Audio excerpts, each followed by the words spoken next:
Uh, So all right. I'm on right now, by the way. Mhm.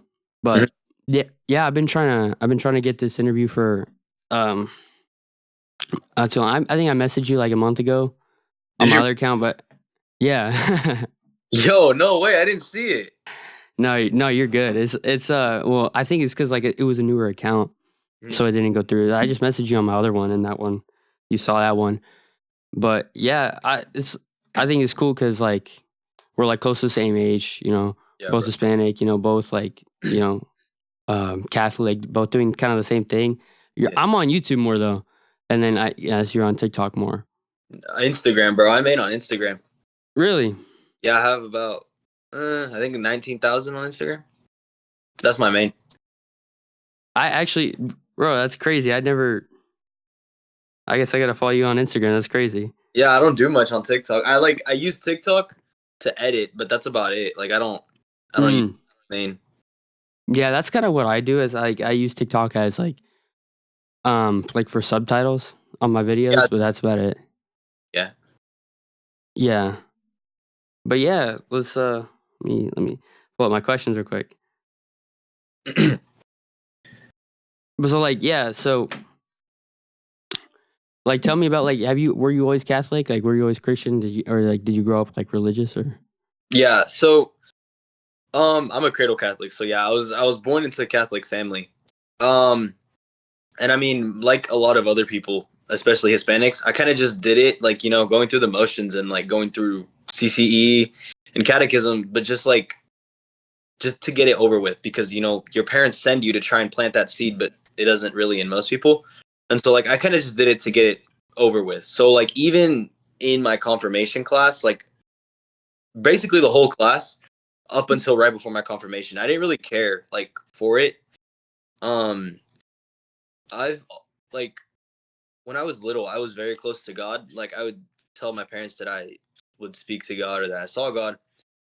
But then once I got into like junior high and stuff, I tried to like to fit in and like push off God essentially. Um and so I fell off. And yeah, like I said, up until like right before my confirmation, I didn't really care for church much or God. I just kind of went through the motions. Um and just did whatever my parents told me to do.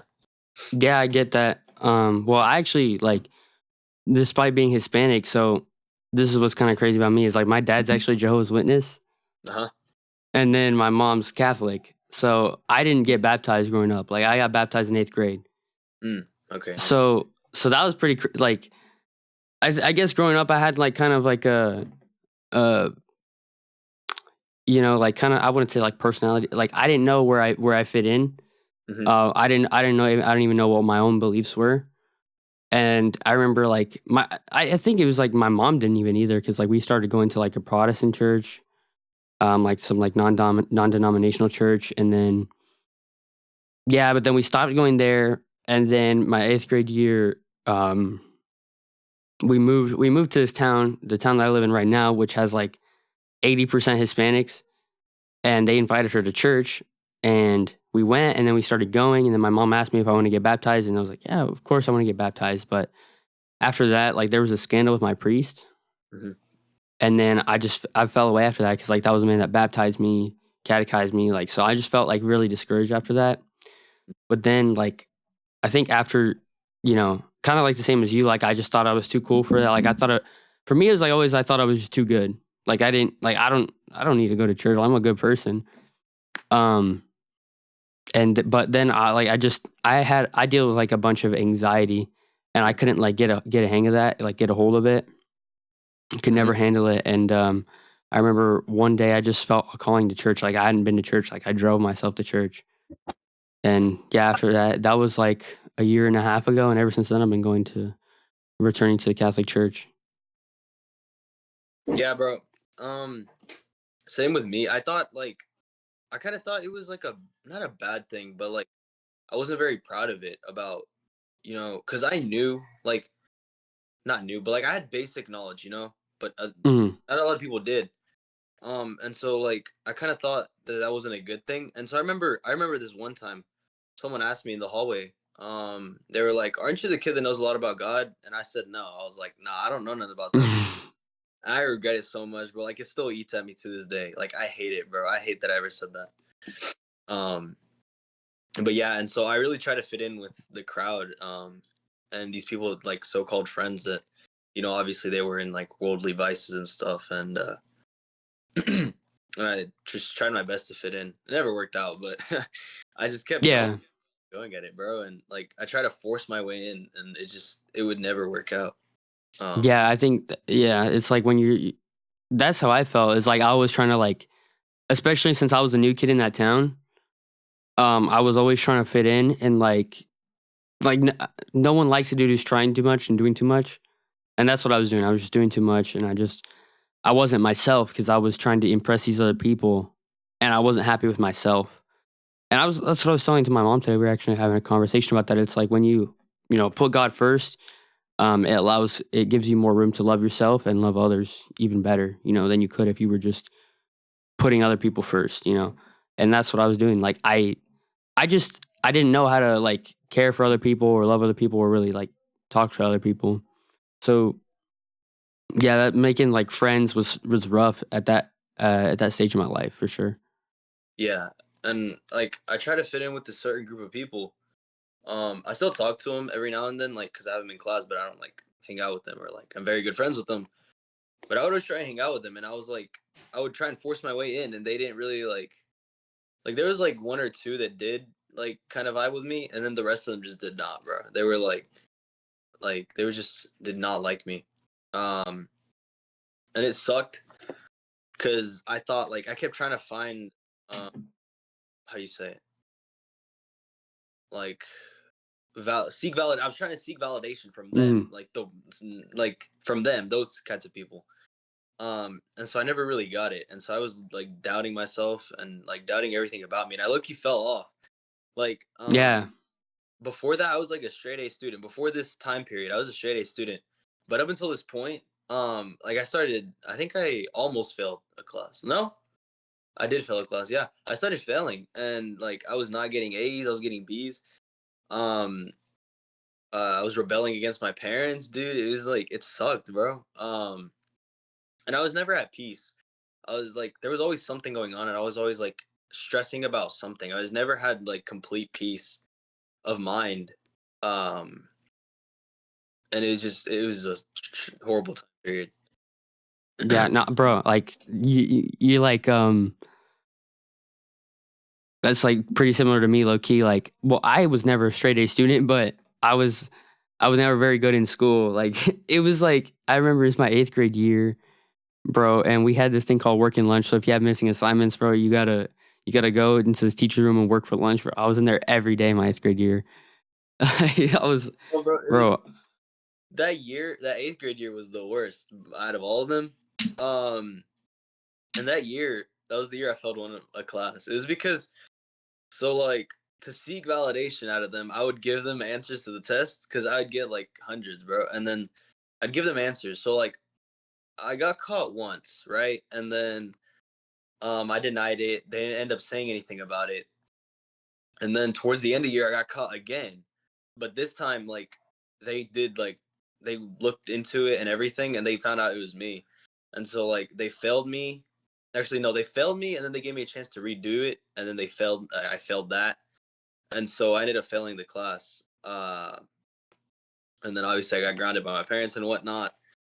Um, and yeah, it just sucked. And I think one thing that made me notice that, like, I'm not where I'm supposed to be at is someone told me, they were like, it just seems like you're not close to God anymore and that you're not smart anymore. That's what they told me. And that kind of was like the first sign of me starting to realize that like, yo, I'm not where I'm supposed to be. Like this is not who I am and this is not who I'm like meant to be. Um and I'm like being someone that I'm not. But eighth grade year was by far the worst, bro. Like by a mile. Yeah, I get that. For me, it was my sophomore year because I remember I went through a breakup, and that was tough because it's like when you put everything into someone else, no one else is gonna be able to replicate the love that God gives to you.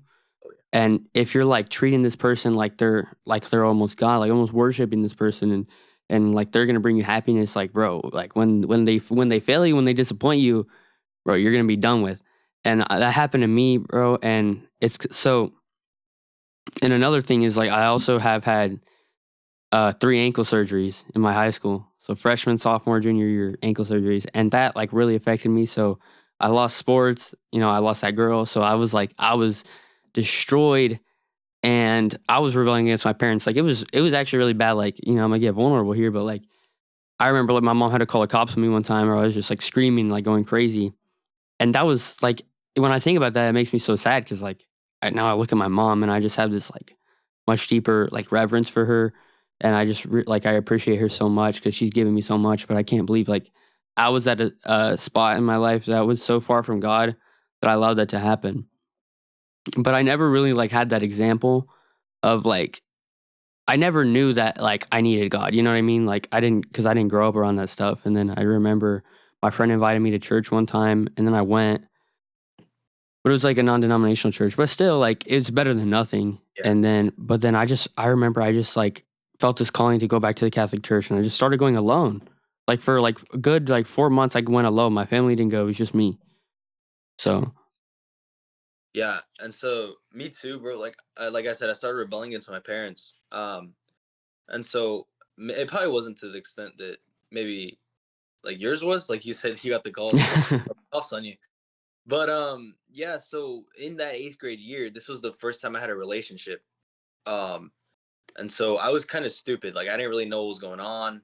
Um, and so like I thought I loved this girl, right? Obviously. And so then, maybe like a month or two after we get together, I get grounded by my parents for I can't remember what reason. I got grounded. But anyways, and so while I was grounded, I kept like getting like I kept hiding stuff from them so I could keep in contact with this girl while this girl like didn't really care. And so like that was kind of the problem was that I kept trying and trying and trying, like doing everything to be in communication with this girl. That I would go to great lengths. Like I would do stuff behind my parents and whatnot. And like you said, I mean, I can't believe like I would do that to them, like after everything they do for me. And like I remember seeing my mom crying one time, and and it really breaks my heart, because she didn't deserve that. But I know that because of her prayer, that's also why I was able to turn back to God, was because she continued to pray while I mean I stayed ignorant. And on the topic of love, like you said, if we don't love God, we can't love others truly. And that's what I've tried to, you know, tell people is like, if you don't have a love for God, you don't know what true love feels like. So then how are you going to give that love to other people? And I tell people, like, if your relationship is not centered around God, like, there's no backing, there's nothing. You're basically you're building a house of straw, and it's going to be blown away easily mhm. by anything that comes by. And so that was one good thing that came with it, is that I got to experience like true love that won't turn its back on you, that it won't backstab you, that regardless of what I do and where I fail, that love still remains. And so I kind of try and show that to, my girlfriend. Like obviously she doesn't like cheat on me and stuff, but we have Yeah. we have arguments here and there. But I try and be patient with her and compassionate with her, and like understand where she's coming from and not hold grudges against her, because if God doesn't hold a grudge against me, why should I on her? Yeah, that's great. Yeah, I have a girlfriend too now, and you know we're like we so previously like we got back together. That's how we're together now. But like our relationship before, absolutely like zero God in it. Like it was bad. Like we were just always arguing. Bro, I remember I snuck over to her house. Like I was low key a bad kid. Um, and bro, it was bad. Like her parents hated me. I don't know, and I just thought I was like the coolest guy in the world. But then I remember like seeing how much that hurt her because like after we broke up, I saw how hurt she was, and I was like, you know, dude, like this is not okay. Like I can't make people feel like that. You know, regardless of what maybe I think she might have done to me. Like I can't be doing that. Like that's bad. I just felt so much conviction, bro. Um, I remember after we broke up, um, my grandpa. I'm not really close to them, but my grandpa got his leg amputated in Mexico, so my mom and I had to fly to Mexico. Um, it's in Nuevo León. It's Cadereyta. I don't know. It's by Monterrey, you know. Okay. Um, and so we went there, and I remember my mom took me to the church in the center of the town, because in Mexico, like most of the churches are like that, like in the center of the Uh-huh. town. And I went there and I just sat there and I just felt like, bro, I just felt so disappointed in myself because like I remember when I first started dating her, like I treated her with so much respect. You know, I was a great guy, and then I just felt like I don't even know who I am anymore. Mm-hmm. You know, like I'm doing like terrible things. Like I'm not treating her with any sort of respect that I would have like back then. And I just felt terrible. And it wasn't even just about her, it was just about my parents, it was about my grades, like overall like how I was treating my body. Mm-hmm. Yeah. And Oh, continue. Sorry. yeah, no, you're good. And then I remember, yeah, we came back after that, and like that was just the start of my transformation. My friend invited me to church after that, and then I just like kept studying, kept reading my Bible, and then because I remember I had anxiety so bad then, like the only place that I felt safe was in the church or when I was praying or when I was reading my Bible, and that just made me fall in love with it so much. Yeah. And so same here. Like not that we broke up and it caused a switch, but for the first half of our relationship, not first half, but I would say for the first maybe 6 months, I wasn't very close to God. So we've been together for about a year and a half. So we got together in February, no, in January last year. Um, and so I'm still going through like catechism and confirmation CCE. Um, and so I'm still kind of like, I'm not where I was at in eighth grade, but I'm still not very close to God. Like I'm still just going through the motions, doing it just so that I can get it over with. Um, and so she was raised Protestant, right? And so Mhm, it kind of started making me like question, like, wait, like, is everything we do like right? Like, am I doing this correctly? And so this is all leading up to my confirmation. Um, and so then at my confirmation, like I get confirmed and everything. And then after this, I guess like this like burning desire to like learn, like, is this right? And like, is this true? And am I doing the right thing? And so then from that point forward, like I started studying, not as much as like not very like focused on studying, but I started studying and like looking into it. And I like slowly started realizing like, yeah, like the Catholic Church is like it's right, like in its doctrine and everything it does is correct. Um and um so that's kind of where I was like, okay, I'm set on being Catholic. Like I'm not gonna leave this church. I'm not gonna go be a Protestant. Like I'm stuck in this church forever, for life, like by my heart. Um and so I started posting like small reels, like like 5 second reels, like just saying something on the screen. Um and so I was posting these, but at the same time I wasn't really trying to like stop sinning, essentially. Like I mhm, would, and I'd be like, it's okay, I can go to confession later. Or like no, it's fine, God will forgive me. But there's never really like that strong conviction, that like that guilt. Um and so I can't remember what happened, but I was really going through it. Um I think I just didn't have any peace. And so I like stayed up praying at night, and I was like just praying for peace, that God gives me peace, because I know that like Jesus says that the peace he gives isn't like the world gives. And so that's what I wanted. And so I wake up, I just have this immense peace, bro. Like nothing's bothering me. Like I feel perfect, essentially. Like I feel like great, amazing. And I feel like nothing can bother me. And this goes on for like a week. Like I have this immense peace. And then I commit a grave sin, and that completely steals my peace, bro. And then I think after I committed that sin, I felt like strong conviction. Like it hurt me that I did that. Like it hurt that I had betrayed God in that manner, and that I had wronged God in that way, when all he did was love us. And so I have this icon up here of Jesus Christ. And I remember mhm, just looking at it one night, and I was looking at the crucifix, and I was like, dude, like I couldn't deny myself I couldn't deny myself for Christ, who gave himself up. and that's kind of when I started feeling like conviction over sin. Sorry for the background. No, you're good, bro. It was started making it's funny. No, you're good. Wait, Don't worry about it. I think I can turn on noise canceling. Wait, can you hear the background? No, you're good. Yeah, it's good. It's good. Can you hear me? Yeah, I can hear you. It was just like I just heard like the recorder going on. It's like that. It's just funny. Yeah, my brother just got back to the recording. Nah, you're good. And But yeah, bro, like yeah, go ahead. yeah, so then after that, like I started, and obviously I'm gonna just say it had to do with lust, right? Mm. Um, and yeah, so I'll just say that.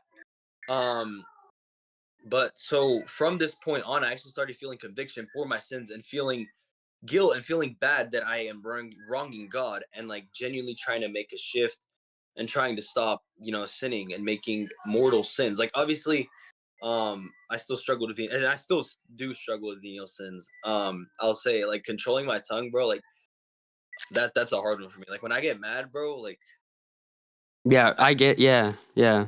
It's controlling like my what because I got so used to it from being away from God. Like when I was away from God, I got so used to it that it was kind of like essentially in my vocabulary. And so like I've gotten better at it and I'm still trying to, work on it. But so and then the new year comes in, like the new year rolls in and I'm like, all right, like I really want to get close to God and I really want to dedicate it to studying because like I know I can study, I know I'm smart, and so like I can take this from school that I don't really care about much and like apply it to something that does matter. Like that was my reasoning is that wait, hold on, give me a second. Give me a second. you're good.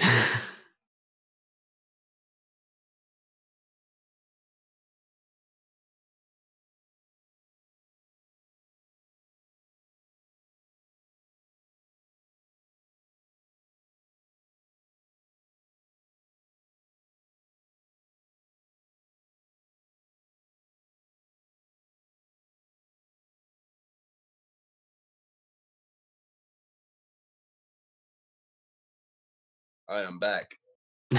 You're- Like World War III in my house. But anyways, so yeah, that was my kind of my reasoning was like if I can like study in school and do good at it, like I can do it and apply it to something that actually matters and actually is gonna like do good for me, like outside of this world. And so like when the new year hits, like I think it was January 1st, and if not, it was like maybe in that week, that first week, I posted my first video. And it was about the Eucharist. I remember it was about the Eucharist. And obviously I was like nervous. Like I kind of spoke like kind of quiet. Like I didn't very project my voice much, mm, but that was kind of the first video. And so from that point forward, I kind of like I've dedicated my life to to God. Like I've switched. Like my life is God. Like it's centered around God, and everyone knows mm, that. And so and I think my girlfriend's the one that told me this that I kind of became like a new person that that I became a new person and I'm not like how I used to be. And that's kind of I mean, I know it might seem like a bad thing to some people that I kind of changed like but I mm. think that I'm centering my life around God. And I mean, I love it, bro. Like it's amazing. Like you said I have this like backing. Like I'm giving my all into our relationship, like no doubt. But I know that if this doesn't work out, I can fall back on Christ. And that he's not going to let me down. Yeah, it's like I remember, when I was, without God and I, had all those things happening, my surgeries, those injuries and a breakup. Like I felt like, dude, I'm I'm cooked, bro. Like I have nothing. I'm nothing with this stuff. But now I feel like, bro, I've like found a new reason. I found my rest in God, as Paul talks about. And yeah, and it wasn't like a complete transformation immediately. Like you said, like at first you still struggled. And yeah, bro, like I mean, obviously we're all gonna still struggle throughout our lives, and I feel like that's the beauty of it. That it's it's a race that we have to endure, as Paul talks about. And yeah, bro, like I still struggle with my tongue sometimes too. Like, I get excited, you're around your friend, you get excited, and then you might say something crazy, but the way I got over that, I'd say I'm pretty much over it, but still sometimes, bro, you get upset, something like that. But the way that James talks about it. He's like, the tongue is like an uncontrollable animal. Like you got to pray for God for help with that. So I just keep praying about that. And Yeah. I think one thing that we got to bring to light as like young men is like lust, right? Because I feel like the way I grew up, or in every church I ever attended before I was Catholic, it's like something that we can't touch on. Like we can touch on every other sin but that one, but it's like, bro, it destroys young men. Like I Right. remember I was like shown porn at like a super young age, bro, and that's not okay. And I wasn't a kid that can decipher what right or wrong is and see that like, oh, this is bad for me. But the way I got over lust, like I don't know if you can see, but like, I have my prayer area over here, Hmm. and just setting. I remember I set that up in my room because I was struggling with that, and I just anytime I feel this like temptation, bro, I just go over to my prayer corner so I can just pray, and you feel that kind of conviction, so you don't want to do that anymore.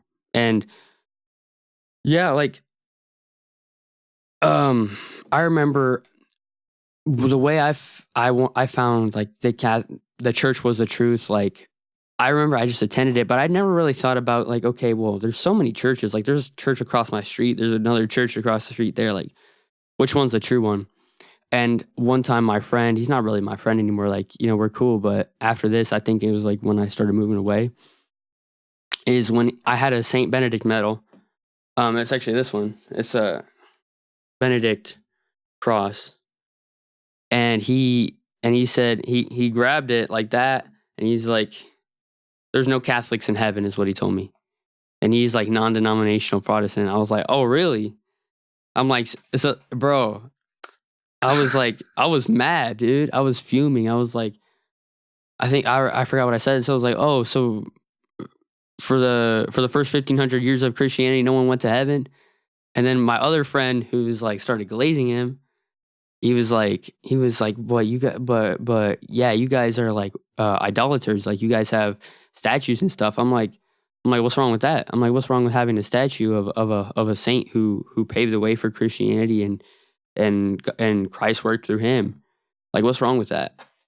And he said, but and I'm like, bro, you have a Polo G poster in your room. Do you worship Polo G? And he, bro, and this is funny, bro. And I I remember it was like, bro, dudes will do anything to win an argument. He's like, yeah, honestly, I worship Polar G. I'm like, what are you talking about, bro? That was crazy. And I remember after that, bro, I remember I was mad because I didn't really have many answers to that. Hmm. I hadn't read the Bible before, so what they were talking about, like this is idolatry, I didn't know. I didn't know how to defend that. So I remember after that, bro, I started looking up videos. I started studying, and bro, that's how I got into it. Yeah, bro. And so same with me. Like, so I have this friend, right? And so this was like right after my confirmation. I forgot. I forgot how the he put on his note. He was like, I don't know why people believe in Mary. She's not even in the Bible. So I saw that and I was like, okay, so right off the bat, that's a lie. Like, what are you talking about? Um, and so I asked him, like, what do you mean we believe in Mary? And so then from there he went on that we're like idolaters and whatnot. And so this is kind of like my first like debate, and it was with this friend. And so we're chill now, like we don't like speak on Mm, that. Um, and so like we kind of went on and about like idolatry and back and forth and about how we make idols, and I was like explaining to like my little knowledge that I had at the time. So that was kind of what sparked me like to defend eventually the faith. And so like going into New Year's up to this point, I'd seen a bunch of videos like just slandering Catholicism, and I was like, I love God, right? I love his church, his bride, and like I love our faith, and I can't just let this like be slandered and be disrespected for no reason or like be lied about. And so mm. that's my motivation still, is like I can't let that happen, bro, because people are being misled, and it's just blatant lying. Like it's breaking the ninth commandment, or sorry, yeah, right, bearing false witness, or is that the eighth? No, that's I think it's the ninth. I But think it's anyways, the ninth. but I would have to think. I would have to see. like, dude, that's literally breaking the Ten Commandments, and yeah, because it's misguiding a lot of people. Mm, Especially because my school is mainly evangelical Protestant. Like they're mm, Baptist or like Assembly of God, all those. Like they're not even mainline. Like But Yeah, that's you what got I told my priest, bro. Like, I would much rather someone be like a Lutheran or yeah, like a Calvinist. Just at least some reverence toward the Eucharist and like some kind of like not like a rock concert during a Sunday service. Like, no, like yeah, this, there has to be some reverence here, bro. exactly. And so, um, like I said, leading up to this point, I was seeing all these things. Even before this, like even before I was close, like to God, I'd always heard like someone in my like one of my classmates told me they were like, "You're a Catholic, so you're going to hell," and I was like, what are you? I was like, okay. I mean, I guess. Um, and so yeah, I was kind of like I was not tolerating like the slander, and I was like, I gotta I gotta use like my argumenting type skills to defend the church, and so that's what I do now. Yeah, that's great, bro. That's awesome, dude. I'll tell you what. Um, no, so I'm in a debate class right now. Like, I'm taking a debate class, learning how to debate, and bro, it's made me a lot better. I'm not gonna lie. Like, it's tough when like the number one like heretic low key is or like your number one person who goes at you and attacks you for your faith is your dad, right? My dad's a Jehovah's Witness, so it's like, bro, we go at it all the time. Um, especially he thinks that the crucifix because they don't believe in the crucifix, they believe that Jesus died on a stake. So they like deny like they deny every major council. They did like the Trinity. They're annihilationists, so like everything, dude, Yeah, they bro. So crazy. it's like yeah, and I I think what upset me too is like yeah, you see all those videos, but the worst part is like when you don't know how to respond to them. So you have like a clever dude like Ryan from needgod.net, bro, Yeah. and he makes a video and it's like I don't know how to respond to this because I'm like I'm still new to the faith and he just makes like a tricky video to respond to because he like low-key lies or he like you know what I mean? Hmm. And he does that and you're just like, bro, I don't want to feel this way. Because he's not right and you see a refutation like I saw like like Jesus and whatnot respond to him and I'm like you see bro like he doesn't know what he's talking about but he's like the way he makes the videos it's hard to respond because he makes points that are taking some things out of context to make it sound like it's right and I just remember that and I remember that frustrated me and like yeah I just didn't like when so many people attack Catholicism and don't know what they're talking about and that also is like one of my biggest missions right now so living in a 80% majority Hispanic school, there's a lot of people who grew up Catholic and don't go anymore. There's a lot of people who are like now Protestant, now going to this um like non-denominational church 10 minutes away that like I you know, I have respect for the people that go there, but I just don't think they're receiving the fullness of the truth, obviously. Hmm. And so that's been my biggest mission is like, trying to bring these people back and I've had some success. I've had a lot of success. Um yeah, I want and obviously not being disrespectful about it. No, obviously not saying, bro, you're going to hell because you're going to that non-denominational church. Because I would never, um, I would never want to make anyone feel like the way I felt. When you get your faith disrespected to you right in front of your face. Hmm. So yeah, that definitely frustrated me, and that's why I wanted to like study and learn and like be able to like refute this because it upset me. Yeah, yeah, same. And like with the like, I would see Bible out of that Bible out of context guy, Patrick. I would see him. Patrick, bro. He seemed like a smart guy, and so I was like, it kind of made me like question, like, well, I don't have the answer to this. So I used to be like, all right, I'll just. I genuinely used to think so. I'll be like, all right, I'll fall back on Catholic Sam, and he'll answer my question. And then eventually, I was like, well, I can't always do that, Like, I gotta be prepared, like, to answer for myself and give an Mhm. account of like why I believe in my hope, and that's what the Gospels this weekend were about is to be ready to explain and reason. Um, and so that's I started like first of all learning what we believe, and then moving on from there as to defending it. But yeah, and so I know what I say and what I posted at first offended a few people in my school because like I used to talk to them quite a bit and now they don't talk to me at all because they're like Protestant, they're Baptist or whatever.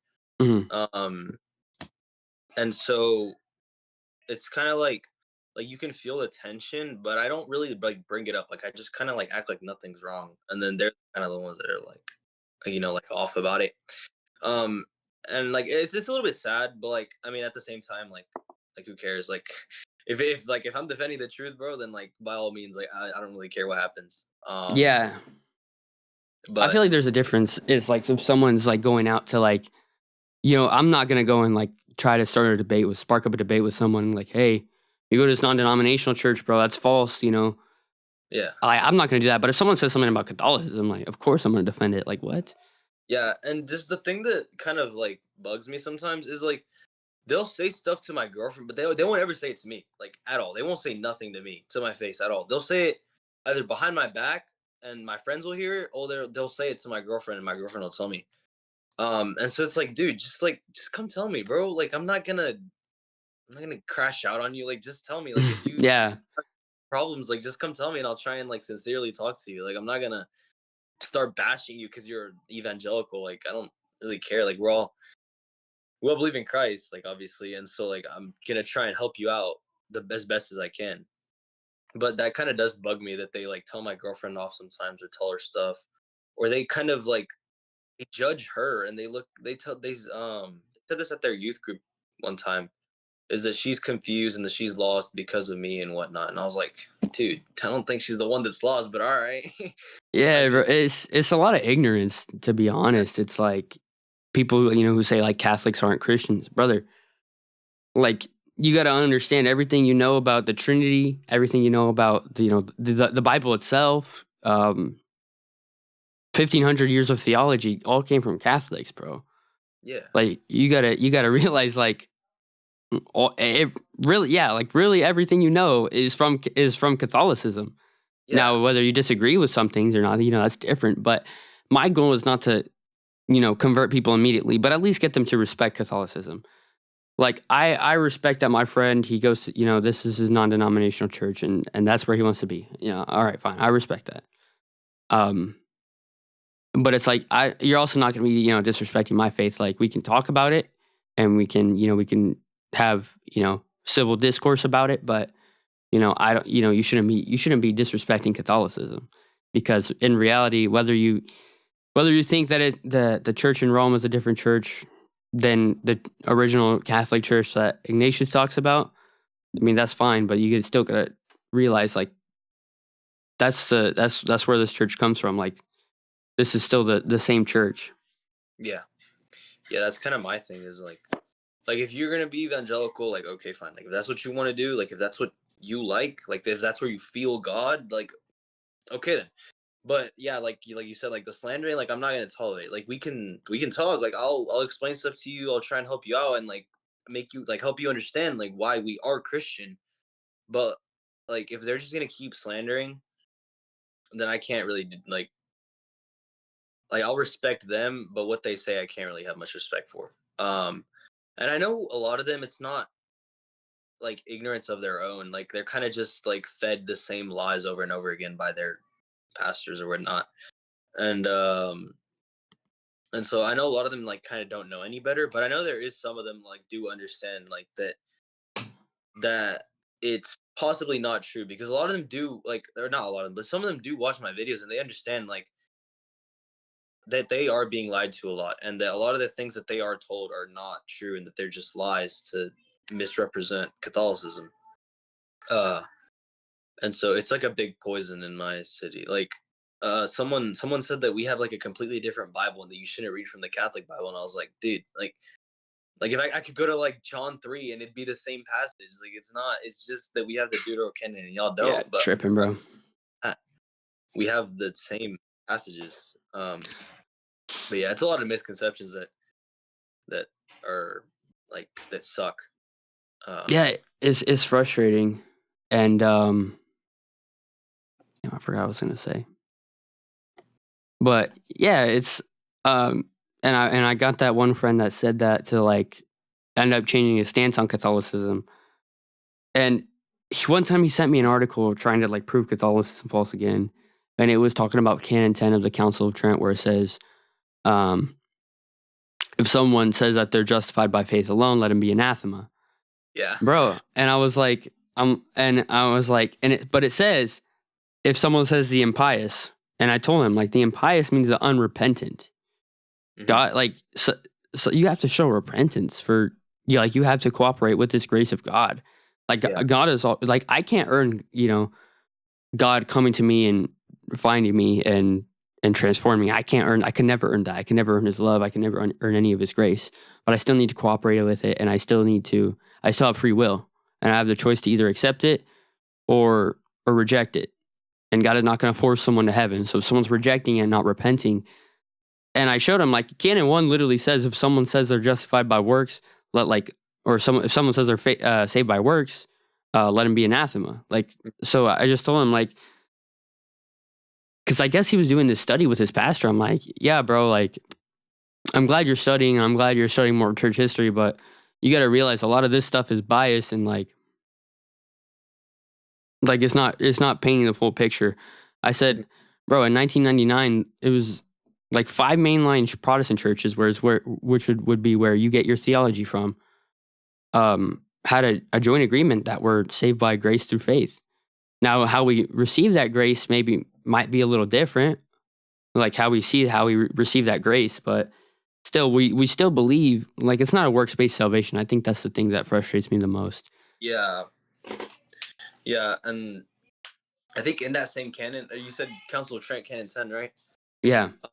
Pretty sure, if I'm not mistaken, that same like passage says um that if a man says like right justified by faith alone and that no change of will is necessary is what it says. Hmm. Like anything, like you just have to believe and that's it. You don't have to change or conform your will to God's, then let him be anathema, which is true because the whole gospel is acceptance of the message as well. Like it's not like you have to accept it. God's not gonna force himself into your life. You have to accept the message and truly believe. Um and so yeah, it's like it's not what it seems to be at like plain sight. And even when they're reading it, like you can hear it. Like it says that if no change of will is necessary, like obviously there has to be a change of will. Like I think everyone can agree on that that there has to be a change of will Hmm. and like you have to conform yours to God's. Yeah, and the change of will is just like evidence that God is working through you. Like everything, I don't think they're like everything is a gift. Like faith is a gift. All these works are a gift. Any work that's meaningful to God is achieved through God. Like it can't be on your own. So and I feel like if they want to say like baptism would work, then then you're gonna have to say like repenting is a work. Then you're gonna have to say all these other stuff is a work. But in reality, it's a gift from God. Like baptism, I'm not doing anything to make this water cleanse me of the sin. It's a complete gift from God. It's like, and there's this analogy that I heard that's really good. It's like, okay, it's like there's a thirsty man on the street, right? And you give him a cup of water. You say, well, you actually have to like drink out of the water to not be thirsty anymore. He's like, what? I have to work for my salvation. Like Yeah. essentially what it is. Hmm. Yeah. And um dang it, my mind went blank. Sorry. We're talking about sacraments and works. Oh yeah, yeah. What people need to understand is that the sacraments are only like efficacious and they only work because of Christ's sacrifice. So we're still Hmm. relying on sacrifice because if he didn't sacrifice himself on the cross, these things would be worth nothing. They wouldn't do anything for us. Um, and that's a key thing that they miss is that only because Christ finished work on the cross is because these work. Like if that did not happen, then the sacraments would be worth Yeah, nothing. or they like to conflate like sacraments and the works of the law. I'm Yes. trying to explain like this is two different things. So when in Galatians, when talking about the works of the law, the reason Paul calls this a yoke of slavery because it really it didn't administer any grace onto us. Like it didn't give us any grace. So that's why baptism is like the fulfillment of circumcision. Circumcision was only an outward profession of faith. It was a sign of what's going on, what's supposed to be going on in your heart. But baptism actually circumcises the heart. Hmm. It's it actually gives us the grace of God but the law didn't give us any assistance of the Spirit, which is like the point that Paul is trying to make in Romans. But I mean, yeah, these people like to read it out of context, or just like miss like the important part where it says works of the law. The point that Paul is trying to make in Galatians as well is that there's no use in circumcision anymore because we're in the new covenant. It doesn't do anything for you, Hmm. and it's not required. Like it's not required for salvation. And I don't like that word either, like required. Yeah. because that makes it sound like it's a transaction. Like me going to the gas station, I buy a bag of chips, and that bag of chips is my salvation. That's not what it is. It's a gift. So I'd say required is really bad wording of what baptism is. Hmm. Yeah. But yeah, it's a big thing that like people can't. They have not yet justified. Like, sorry, not justified. They haven't like. Yo, my mind's going blank. Sorry, I You're good. mind the past 3 weeks. They haven't distinguished. They have like they a lot of people haven't distinguished like the difference between sacraments and works of the law. Like the works of the law, he's speaking about the Mosaic law, Mhm. and the big thing that he says is like you cannot earn salvation because of this um law, because if you break one law, then you break the whole law, and so you would not be able to perfectly fulfill it. Um, And so, following the Mosaic Law would be a works-based salvation, because I heard Ben Shapiro say this. He was like that every law they fulfill or something, it's like earning them points in heaven. And I was like, yeah, that's works-based salvation. Like Yeah, that's crazy.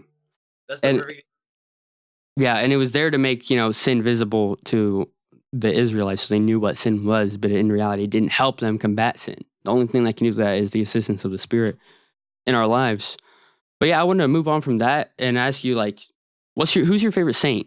Like, who's your confirmation saint? Or, My you know, confirmation is Saint Jude Thaddeus, the saint of impossible causes. Um, and so I love this saint. And someone made me realize this is that the saint, you don't pick the saint picks you.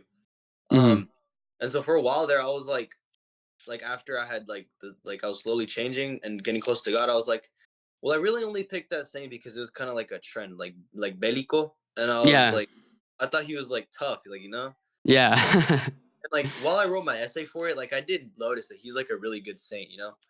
Um, but like at the beginning of the year, someone messaged me, they're like, "Who's your confirmation saint?" And I was like, Saint Jude Thaddeus. Um, and he was like, "Huh, that makes sense because." He was a defender of the truth and that he would spread the truth. And I was like, like I never thought of that. Like yeah, that's true. Like I never thought of that. And so then yeah, so although like like I love my confirmation saint, I also think like Saint Thomas Aquinas, bro, he's a goat. bro, yeah, The great yeah, saint. yeah, for And sure.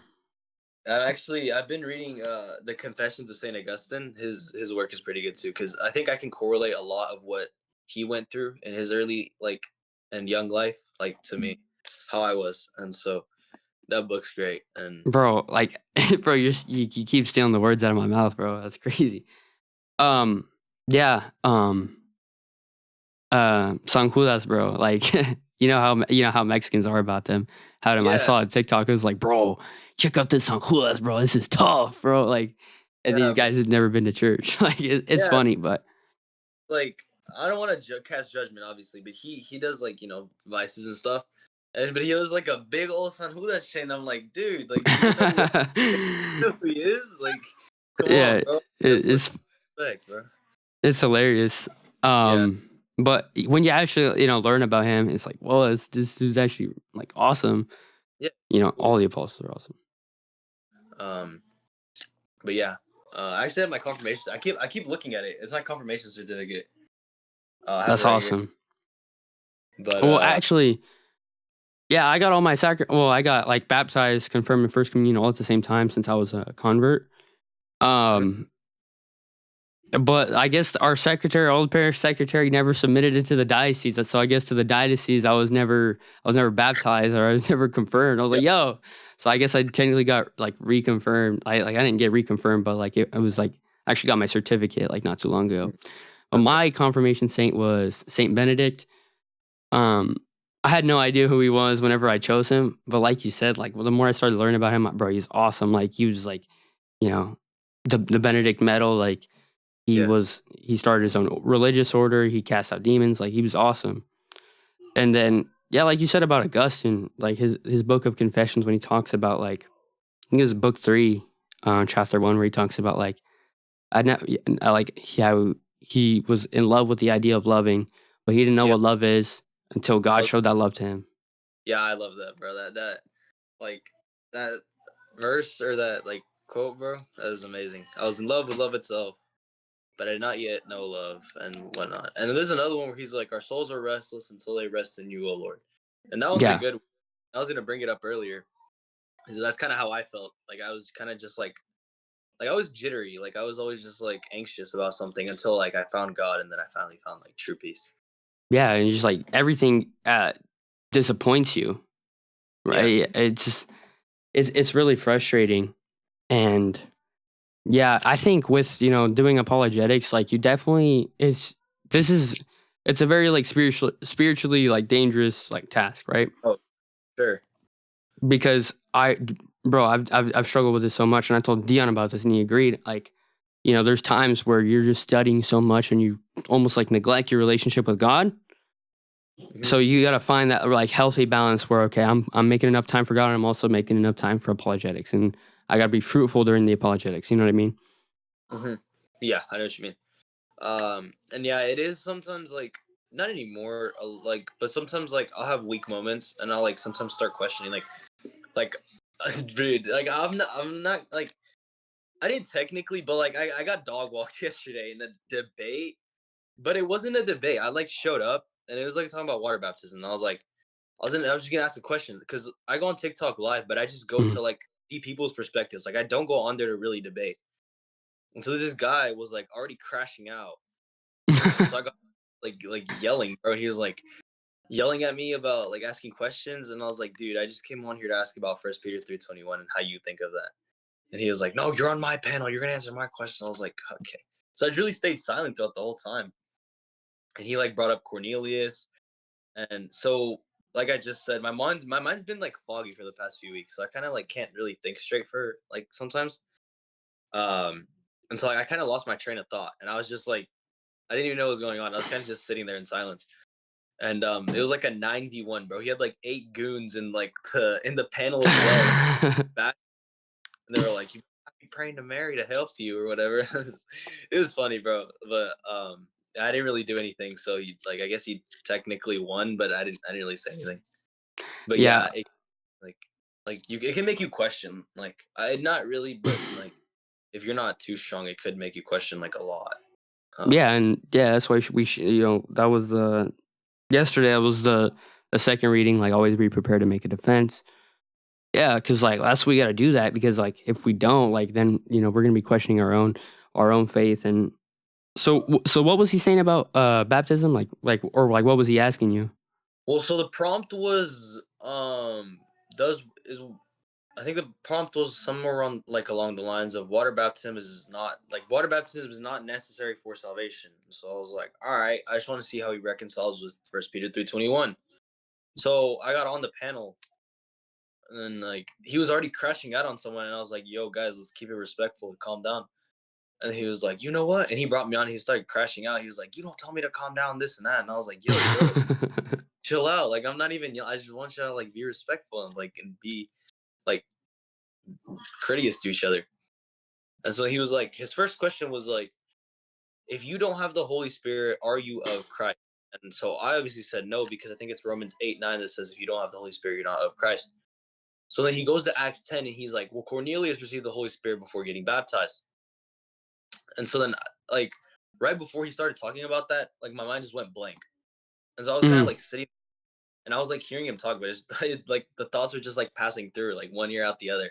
Bro, I have Uh, that a lot actually in my debate class. Like, there's been times where I've zoned out in a debate, and I'm like, wait, repeat that question again. It definitely yeah. happens. And so I didn't realize this until after I got off the live. Like it's just an exception. It's not the rule, and it's not something that like it was the baptism of desire. I'm pretty sure is what I came to the Mhm. conclusion, because then after that, Peter commands him to be baptized. Like he tells him like go get baptized. So he still got baptized. He received the Holy Spirit prior. So it was an exception, but it wasn't the rule. And then I talked to a guy that came on after me, and he said he called him out on it. He was like, "Y'all are cherry picking the one verse that like where this happens at. Y'all aren't showing the other verses where they're commanded to be baptized and whatnot, and that they just kicked him. Like they didn't even let him speak." Yeah, and that's a big thing. And it's like, okay, baptism. I feel like it really boils down to, then you got to ask them like, okay, well, do you think baptism does anything? Like, well, yeah, I think it does some, but I don't think it saves you. Then okay, well, then what's the point of baptism? You know what I Yeah. mean? Why would Christ say that we need to be reborn of water and the Spirit? Why would there be so many verses talking about we need to be washed with the Holy Spirit? It's not that this water is like some like magical water, but it's just the instrument that God chooses to administer His grace on. And you see that all throughout Scriptures. Usually, what I like to say is like, okay, when that lady holds on to Jesus and she's healed onto onto his like quilt. His It's cloak, not, yeah. yeah, it's not because it was a magical quilt, but it's because that was just the instrument that God chose to give His grace to that lady, as well as when Peter is healing people with a shadow. It's not because Peter's shadow is magical. So if baptism doesn't do anything for us, then why are we baptized at all? Yeah, Or how do you know if you're baptized? Because exactly. then it's like, okay, well then, oh well then when I was transformed, but I can point to many times where I've been transformed in my life. You Yeah. know, And so a lot of people are like a lot like they're very ignorant, bro. Like you'll bring up a good point and they're just deny. And I personally like I'm not like that. Like if someone brings up a good point, like I'll hear them out and I'll be like if I don't know, I'll tell them like I don't know, I'll get back to you on this later. hmm Study for myself. But so what you said about the born of water and the spirit, John 3:5, I brought that up to someone. And I was like, okay, so what does Jesus mean here? They're like, well, the born of water means born out of the womb. Like you were born first and then you were born of the spirit. And I was like, yeah, well, the Greek syntax, the Greek grammar shows that it's one action. Like both things happen in one action. So in one baptism, both things happen. Um, and so I kind of like, again, my mind went blank. And so um then he brings up like three people and they're like, yo, show me where it's at. I have the Greek up right now. And I was like, yo, like the grammar shows that because and I forgot the explanation. I had it like the next day and then I forgot. Um I think it was something like that one I'm not even trying to explain it, but the grammar does show that it's one action. yeah, Um it's like it's not like a figurative like symbolic word. It's a word to show like an actual physical action being done. Is that what you mean? no, it was like so there the preposition I think is what it said governs both verbs. So it shows that it's one action, that both things are happening in one action at the same Mm. time. That it's not two separate actions. Yeah. That's what I hate when people do. Like they separate like your baptism and receiving of the Holy Spirit. It's not something like that's Yeah. it happens all at once. The baptism is to receive the Holy Spirit, and for the forgiveness of sins to be reborn. There's so many verses that talk about another one like where the Greek signifies that it's talking about actual water is like Titus 3:5, I think it is, where it's like showing that's where it shows like that baptism is not a work, like it's a gift from God. Mhm. It says you were washed, and it was not of your own doing, but it's a gift from God. That one, like the Greek, actually like signifies like water. It's talking about water, not so. Yeah, there's a lot of verses that talk about baptism and it being regenerative, and also like I feel like what I stopped doing is stop playing their game of sola scriptura. It's like, okay, well, where does your idea of baptism does nothing or doesn't save you arise until? Because not even the reformers believe that. Yeah, exactly. Yeah, and like I try to bring up any church fathers, and then so I was in this debate again, and it was another like 8v1, bro. Like another one, like always 8v1s. Like it's never just a one-on-one. The only one-on-ones I see are Catholics like hosting the live. Like they'll do one-on-ones. But Mhm. anyways, so I'm in this live and we're talking about the Eucharist. And so I bring up, John 6 and the Greek in it, and then they didn't really care for that. And so I was like, well, so what about the early church fathers like Ignatius of Antioch, Justin Martyr, Cyril of Jerusalem? Like, do these people just are they wrong? And they're like, yeah, well, you're taking their words wrong. And I was like, well, what does Justin Martyr mean when he says that the bread becomes the incarnate Christ? Like, what else could that possibly mean? Like, genuinely. And then there was another guy. What were we talking about? Oh, we are talking about the papacy, Matthew 16:18. Mhm. And like, he was like, yeah, well, in Greek it says Petros and Petra, like that whole thing. And I was like, Yeah, well, the language kind of gets lost in the Greek, and so we know that Jesus would have spoke Aramaic because that was his language, Mm-hmm. right? Like spoken, and so the word for Peter is Kephas, right? And he would have just said, "You are Kephas, and on this Kepha I will build my church." Um, and so I told him like Jesus spoke Aramaic, right? He was like, "Well, why is the Bible not in Aramaic?" And I was like, "Because the international language at the time of the New Testament being written was Greek. That's why the New Testament is written in Greek." He just denied it. He was like, "No, you're lying." And I was like, bro, go look it up. Go do a quick Google search, and you'll see Bro, that." it's great. Yeah, So, it's that, and also it's like, okay, this is the one that I've never got a good response to this, or like they've always been stumped. It's like, okay, right? Peter's not the rock, so why did Jesus rename Peter Rock? It's yeah. like it's like that seems kind of So I heard some. counterintuitive. I But heard some good explanation as to why like the Greek kind of gets lost, and so it's like just masculine and feminine form. So like he's not gonna give Peter a feminine like form of rock, right? And so, do you speak Spanish? mm, Like a little bit? Do you understand it? Yeah. mm, So he asked. He was like en español, actor y actora es la misma palabra mm, o significa la misma cosa. And so same thing with the Greek is that Petros and Petra is still rock. It's just masculine and feminine.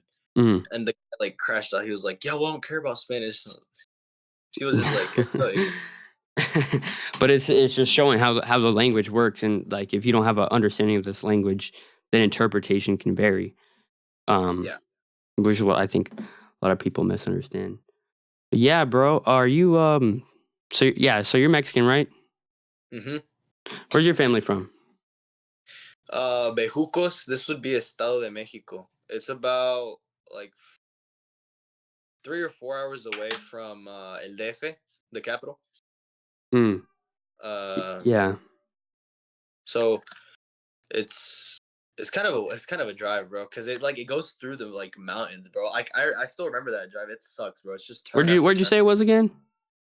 Bejucos, I can't even Estado de. find it. I think it's gonna be Estado de Mexico. It's like right on the border of Guerrero, if I'm not mistaken. I look, you don't even know my Mexican map like that. But so it's like south. Yes, it's yeah, Terra Caliente. Like it's always hot over there year Yeah, round. that's crazy. My stepdaddy's from Guanajuato, and then my mom is from Tampico, and then my dad is from La Frontera. They're in Texas. You know what I'm talking about? Like, yeah. So, But yeah, that's mainly where my family's from. And if not, I have like there's like cousins in which is just an hour away from there, like closer to the actual capital in Tejupilco. That's where they live. Well, no, never mind. They don't live there no more because my aunt passed away, sadly. I'm sorry to hear about that. That's okay. But they used to live there, like everyone. They used to live there, but I think they kind of like dispersed after she passed away. But yeah, so yeah, it's a kind of like it's like a really small, just like community. But it's a beautiful place because like the house where they live, like as soon as you walk out into the street, you're looking straight at the waterfall. Like it's so beautiful. Mm. Yeah. The reason I was bringing that up is like, the argument that people use against Catholicism is like, oh, what about the Spanish Inquisition?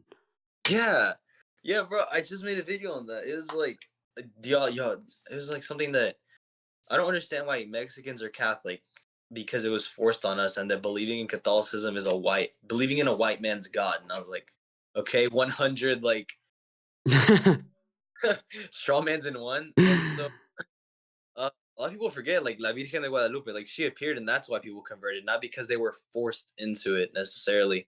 Um, Yeah. and I think I saw this is that the Spanish Inquisition was for Christianity as a whole. It wasn't like strictly Catholicism. That the Inquisition was to convert people to Christianity. Um, and Yeah, and so the actual Spanish people coming over to Mexico was not was not for Christianity. Christianity just happened to come as well with the Inquisition, yeah, but it's not like that they were like doing that to people because of like they try to like kind of combine it all in one thing, but it's kind of separate. And also, people like to use like the apparition of La Virgen de Guadalupe, like say that it's demonic. hmm But I like to use the logic of like, right. you have when Jesus they're accusing Jesus of being, using demonic powers to cast out these demons. Like that don't make any sense. Like how are you gonna use a demon to cast out a demon? Mhm. How why would this apparition lead millions of people to Christianity? The reason, South America like is like a bunch of is full of Christianity because of La Virgen de Guadalupe. Like it doesn't make sense why a demon would do that. So using the same logic that Jesus uses there, that's why I conclude that this is of God. Yeah, bro, that's exactly what I tell them.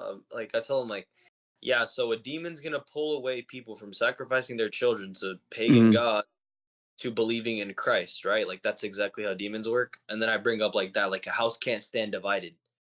Um, like if they go against themselves and they can't stand it. So that's not how it really works. And their logic fails. Like according to Jesus, their logic fails because a demon can't cast out a demon. Yeah. Um, and so yeah, like um and it's really dumb. Like they try and call any Marian apparition demonic, and I'm like, well, most of these apparitions are converting like non-believers to being believers. Like our La Virgen de Guadalupe was like what 9 million pagans. Yeah. Um, If Zaytun was around 1 million Muslims and atheists. Mhm. Dude, it's insane how they just want to like throw random shots. Yeah, and I don't think like these mass conversions that lead so many people to Christianity would not be of God. I don't think that God would like. I just don't see how people think that's not of God, or people deny the importance of Mary as a whole. Yeah, As like I don't I don't know how I feel about her being called co-redeemer. I wouldn't go as far to call her that, but I'm okay with mediatrix. Like I don't see a problem with that because the common verse that all Protestants go to is First Timothy 2:5. I made a video on that. Like this is the most misused product like Bible verse. It's annoying. Like I think that you guys should stop using this because there's mediation all over the Bible, but Christ's specific role of mediation makes him the only mediator in that specific role of mediation because he's the only one that can get us to heaven. yeah, yeah. And so a big thing is that they don't understand mediation. Like I have to Yeah. explain to them mediation is essentially like a bridge. Like Jesus is the bridge between us and the Father. Um, and he unites us to the Father, which that union was broke because of sin. So he destroys that boundary of sin, and now we can reunite with the Father. And so I told him like no one can do that. Mary can't do that. The saints can't do that because they didn't die on the cross and they didn't take on sin for the world. That's like Christ's unique role, and no one could replace that. Yeah, and exactly. And it's like, but I don't have a problem with a Mary being called mediatrix because her role in mediation was, as the new Eve, right? The way that Eve separated God and man, she is bringing them back together by the incarnation, bringing the Messiah into the world. So she's mediating in that way.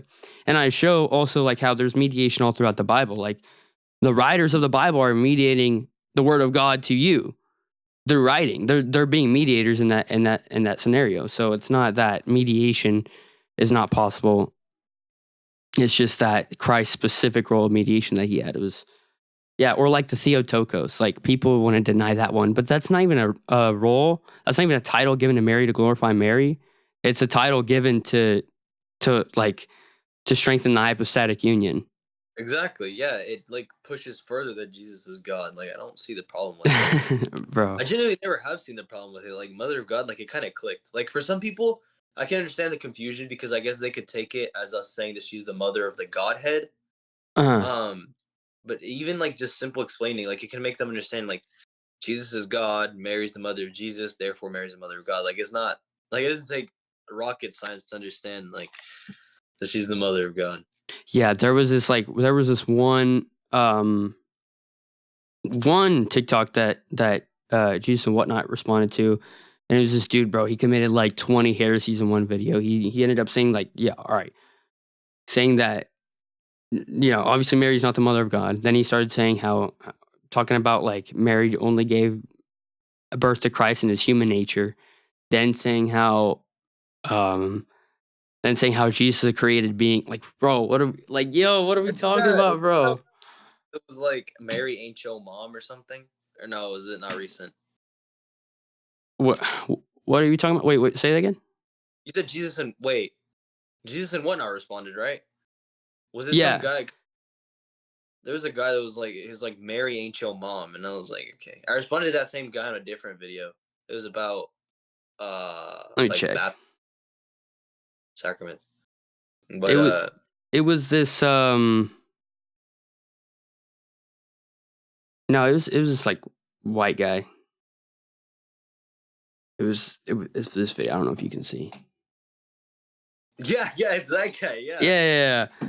yeah. Bro, and I was like, "Oh my gosh, bro!" Like, that's why I feel like a central church, like, regardless of what you believe the true church is, I think that whatever you think the true church is, it should have a authority within it.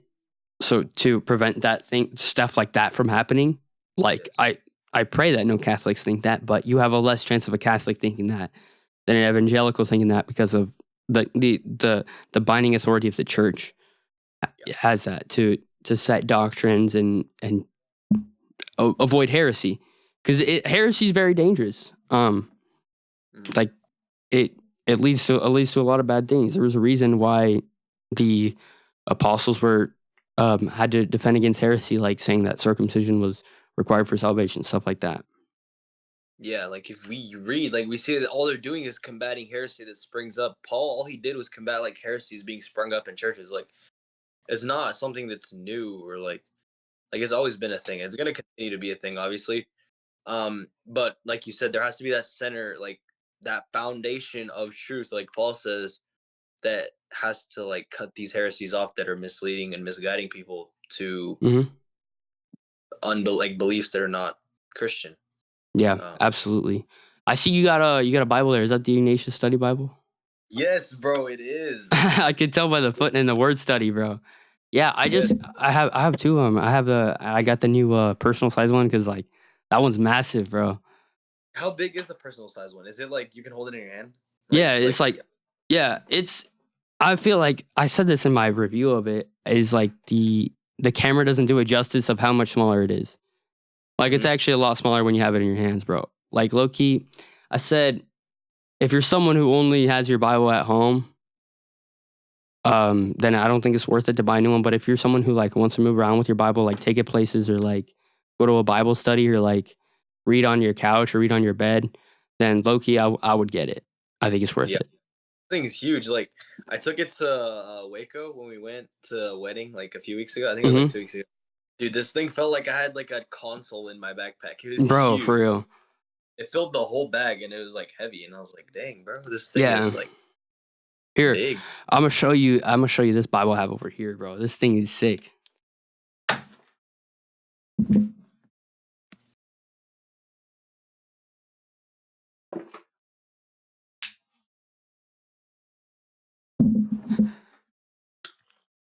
I don't know if you see my limp, bro. It's because I just started walking again recently. So, No, you good, bro. You bro, good. this thing is sick. That Th- is tough. bro, What this kind of uh, bro, this is a Dewey Reams Latin Vulgate side by side.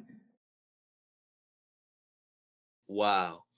Bro, Dude, it's that is crazy, dude. It was, how much but it yeah. So it was a complete like impulse buy. Like I don't need it at all.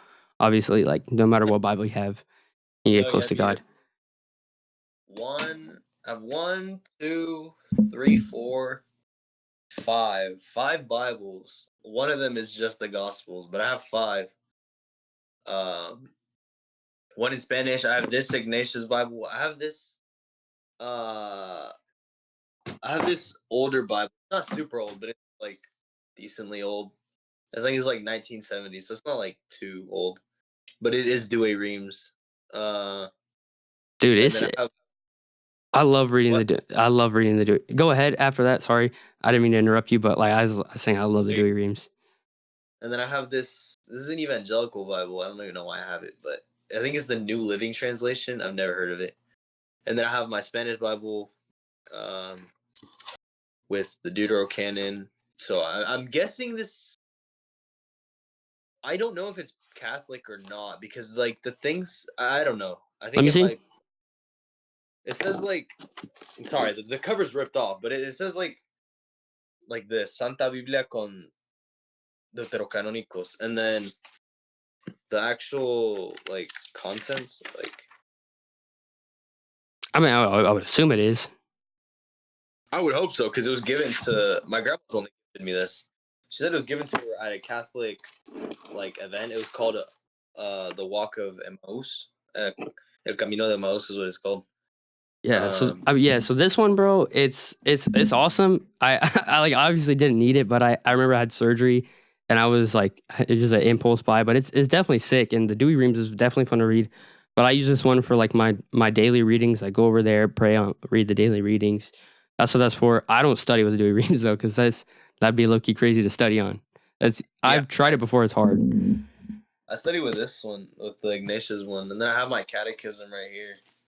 It's Yeah, open to vacation, and then I have my Confessions of Saint Augustine right here. I have a few prayer books. I have like this one of the Cursillos. I don't know if you know what that is. no, I don't know what that is. I think it's a local thing. But yeah, and then I have my rosaries right here, hanging like on my idolatry corner. If you want to see, look at this. It's just straight idolatry. Yeah. That's Yeah. what me and my dad were debating about that actually yesterday. He was telling me that like icons and stuff are is idolatry. He's like, you know, in the Bible it says you should not make any graven images. I'm like, okay, okay. So like, let's read that in the context though. It's talking about graven images to worship.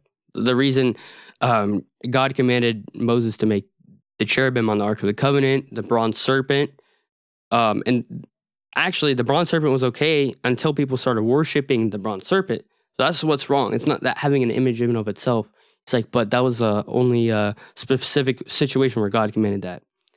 I was like, okay, but you guys have illustrations too, bro. Like you guys, he's like, but it's an illustration, not a picture. I'm like, it's the same thing, you know? Like, it's Yeah. just, bro. I love my dad though. He like, you know, I pray that he, you know, he finds the fullness of the truth, but I think he's a good dude, and you know I think that God will have Yeah. mercy on people that are lost to you know invincible ignorance. My phone is on 1%. But you got any more questions or? Nah, bro, that was it, bro. I think this went really great. So Yeah. thank you for coming on, bro. And yeah, we could definitely do this again when I unlock TikTok Live. Hopefully, we can Oh yeah, sure, bro. I yeah gotta we get can a new more. because that thing is it's so fried. But Yeah, thank you for inviting me. I think this was a good conversation. Um, but definitely glory to God for allowing yeah, us to have this. Um, but yeah, thank you. God bless you and stay safe, dude. yeah. God bless, bro. See you.